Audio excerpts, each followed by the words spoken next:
Effectivement, Gauguin n'a jamais représenté Orléans dans sa famille. Pourquoi? Eh bien, je pense parce qu'il s'est ennuyé dans cette ville. Mais en creux, cela a été très formateur. Il a rangé son frein en quelque sorte. Fabriquait, comme il le dit, dans Avant et après, un texte autobiographique, fabriquait des manches de poignard sans le poignard. Gauguin était déjà sculpteur tout jeune. Et je crois que ce poignard est un peu comme le symbole de ce mal-être qu'il avait ici, puisqu'il est venu à Orléans sans maîtriser la langue française, il parlait espagnol. De petit roi qu'il était à Lima, il est devenu un cancre ici.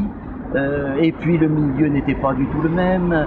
Aline, sa mère, qui vivait dans le luxe, s'est trouvée ici dans la situation d'une mère de famille bourgeoise.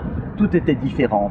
Et Paul s'est probablement ennuyé dans une ville qui est quand même, il faut bien le dire, souvent assez grise, même si aujourd'hui nous avons un beau soleil. Et en tout cas, je pense que cette nostalgie du paradis perdu qui traverse toute l'œuvre de Gauguin, eh bien, elle est née ici. Lima, c'était le paradis perdu. Un paradis que Gauguin n'a cessé de chercher au-delà des mers, puisque sa première vocation a été celle de marin. Et je crois que les années orléanaises sont pour beaucoup dans cette première vocation de Paul Gauguin.